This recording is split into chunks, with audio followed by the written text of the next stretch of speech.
Problems create की जाती है।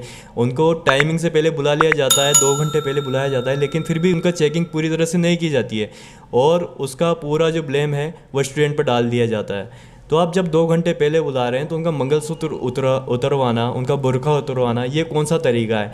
और एक पब्लिकली उनकी ड्रेस को कट आउट किया जाता है, उसका वीडियो बनाया जाता है और उसको यूट्यूब पर अपलोड किया जाता है। इसके ऊपर भी कार्रवाई होना चाहिए।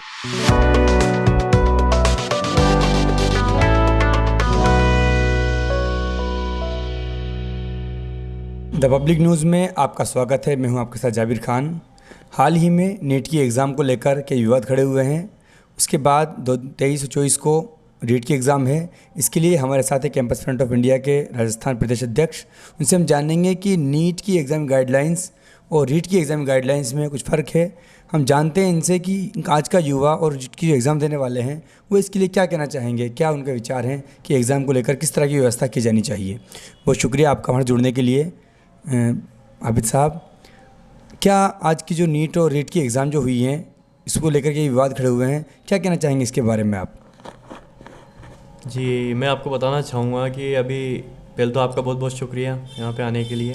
और मैं आपको बताना चाहूँगा कि अभी जो नीट का जो एग्ज़ाम हुआ है उसके अंदर भी ड्रेस कोड को लेकर के बहुत सारी प्रॉब्लम्स हैंडल हुई है। तो वो सारी प्रॉब्लम्स को देखते हुए हम किस तरह से इन प्रॉब्लम्स को से बच सकते हैं आने वाले वक्त में।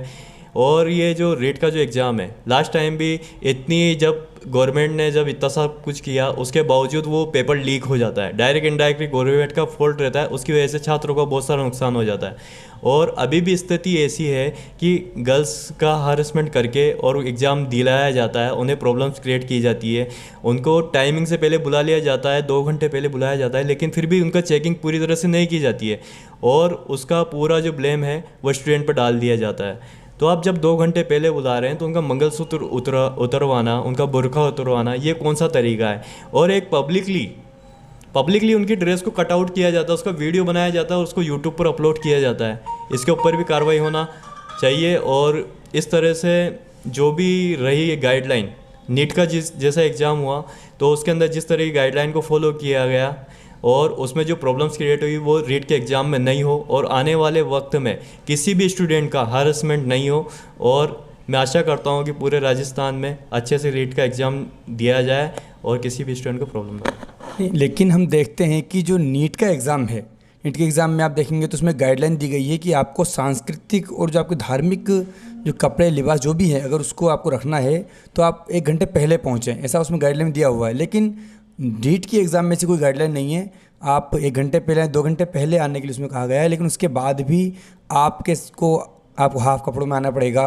इस तरह की जो सुविधा, उसके लिए क्या कहना चाहेंगे? क्या नीट की तरह रीट की एग्ज़ाम में भी इस तरह सांस्कृतिक और धार्मिक जो कपड़े हैं उनको उतरवाना ठीक है या नहीं, क्या कहना चाहेंगे? नहीं, इसमें जो नीट का जो एग्ज़ाम था ना, जिसमें गाइडलाइन दी गई है वो ओके, सही गाइडलाइन है और ये रीट में भी हो सकता है। ये बस सरकार की नाकामी को एक छुपाने का एक जरिया है, जिसके वजह से सरकार की एक नाकामी छुप जाए और अगर लीक होता है तो उसको स्टूडेंट पर डाल दिया जाए। उसी का एक तरीका है, उसी के तरीके में ये सब कुछ किया जा रहा है। तो अगर सरकार चाहे तो ये सब को कर सकता है, क्योंकि नीट का जो एग्ज़ाम है वो अभी तक कभी लीक नहीं हुआ। लेकिन रीट का एग्ज़ाम पहले भी लीक, इतनी जब फैसिलिटी देने के बाद भी लीक हुआ तो सरकार की प्रॉब्लम्स थी। सरकार की प्रॉब्लम्स वो स्टूडेंट पर डाल करके उस सब कुछ छोड़ देना चाह रहे हैं। तो अगर सरकार चाहे तो 2 घंटे पहले जो बुला रहे हैं अच्छे से चेकिंग करके, गर्ल्स का अलग से अरेंजमेंट पूरा करना है, गवर्नमेंट को अलग से उनका चेकिंग होना है, सेपरेट रहना है। और उसके बाद अगर उनको एग्ज़ाम दिया जाए तो हरसमेंट भी नहीं होगा, उनका एग्ज़ाम भी अच्छे से वो दे पाएंगे। तो इस तरह से अगर वो करेंगे तो ऐसे में कोई दिक्कत नहीं है गवर्नमेंट को। तो इस तरह से अगर गवर्नमेंट करेगी तो इसमें हरसमेंट भी नहीं होगा स्टूडेंट्स का और वो अच्छे से एग्ज़ाम भी दे पाएंगे और आने वाले वक्त में ये एक मिसाल भी कायम होगी। इतनी सिक्योरिटी के बाद पेपर लीक हो रहा है, क्या कहना चाहेंगे? किधर से, मतलब ये लीक होने की वजह क्या है? जब स्टूडेंट में इतनी सिक्योरिटी दी गई है, 2 घंटे पहले बुलाना, उनकी जो स्लीपर है उनको भी बहुत कम, एक ज़्यादा आप ताले की स्लीपर नहीं पहन सकते। आप जैसे सिख है अगर उसके हाथ में कड़ा है तो उसको उतरवाया जा रहा है। क्या कहेंगे, किस तरह एग्ज़ाम होना चाहिए और ये लीक होने की क्या वजह है? जैसे अभी एग्ज़ाम में अगर हम देखेंगे तो उनके जो होम टाउन है उसी के अंदर एग्ज़ाम दिलवाई जा रही है, फिर भी पेपर लीक होने के चांसेस हो जाते हैं। क्या कहना चाहेंगे, किस तरह देना चाहिए एग्ज़ाम के लिए? इसमें मैं इतना ही कहना चाहूँगा कि और भी एग्ज़ाम होते हैं, आईआईटी का एग्ज़ाम होता है, जेईई का, और बाकी नीट का भी एग्ज़ाम होता है, ये कभी लीक नहीं होते। रीज़न क्या है कि इसकी जो सिक्योरिटी है वो बहुत अच्छी से की जाती है और पहले से इसकी तैयारी की जाती है, जो कि ऊपर का जो डिपार्टमेंट है वहीं से सारा फॉलोअप होता है। लेकिन यहाँ पे स्थिति ये है कि जो राजस्थान का जो डिपार्टमेंट है ना, वो अपने फॉल्ट को छिपाने के लिए इस तरह की हरकतें करता है। और पेपर लीक स्टूडेंट से नहीं हुआ, पेपर लीक डिपार्टमेंट में जो फॉल्ट था उसी वजह से पेपर लीक हो रहा है। तो इन चीज़ों को अगर हम समझते हैं ना, तो ये जो सारा कॉन्सेप्ट है, अगर सरकार अगर क्लैरिटी अगर स्टूडेंट को देगा तो स्टूडेंट का पेपर लीक होना। आपका क्या स्टैंड है? क्या धार्मिक और सांस्कृतिक जो कपड़े हैं उनको उतरवाना किस तरह, मतलब सबके साथ में एग्ज़ाम होना चाहिए, किस तरह कहेंगे आप? नहीं, ये हमारे कल्चर को एक ख़त्म करने जैसा है। सांस्कृतिक और ये जो धार्मिक जो पहचान है हमारी, उसके साथ में अगर आप पेपर दिलवाते हैं तो आने वाले वक्त में जो हमारी पीढ़ियाँ हैं वो भी अच्छे से रहेगी। और ये एक कॉन्सेप्ट है, जैसे कि हम अभी केरला में देख रहे हैं, एक इशू देख रहे हैं हम, उसके अंदर 2016 के अंदर एक बुरखे पे इशू हुआ था कि आपको बुरखा उतारना है। लेकिन अभी 2022 में अंडर गारमेंट्स पे भी इशू हो रहा है कि उन्हें भी उतारना है, और पब्लिकली बोल रहे हैं इस चीज़ को, और सारी वो इक्वलिटी कर रहे हैं। तो आने वाले वक्त में क्या इससे भी ज़्यादा हम गिर जाएंगे एग्ज़ाम की एक सिक्योरिटी को देखते हुए। तो इन सब को हमें ये नहीं है, ऑप्शन नहीं देखना है कि हम ये भी उतरा लें वो भी उतरा लें। ऐसे तो आप एक दिन पूरी तरह से वो करवा करके और आप एग्ज़ाम दिलवाओगे स्टूडेंट से, ये कौन सा तरीका है?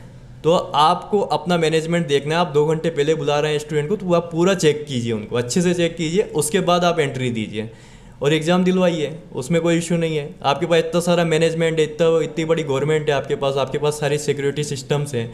जब आप उनको चेक ही नहीं कर पा रहे हैं तो आपका सिस्टम किस काम का? फिर भी आपका पेपर लीक हो जाता है, सिस्टम किस काम का फिर आपका हो? इतना पैसा खर्च होता है, करोड़ों रुपए लगता है एग्ज़ाम कराने पे, और स्टूडेंट का पैसा पानी की तरह चला जाता है। ये जो पैसा है ना, रेट एग्ज़ाम का जो भी अभी बताया गया है कि इसका फॉर्म फिलअप का दोबारा पैसा नहीं लिया गया, लेकिन जो एग्ज़ाम किया कराया गया था लास्ट टाइम पे, जो करोड़ों रुपए उसमें खर्च हुए थे, वो पब्लिक का पैसा था और पब्लिक के पैसे का मिसयूज़ किया गया। तो सरकार की नाकामी को छुपाने के लिए पब्लिक का पैसा यूज़ किया जाएगा। ये जो भी करप्ट किया है ना, उन पे भी कार्रवाई होनी चाहिए।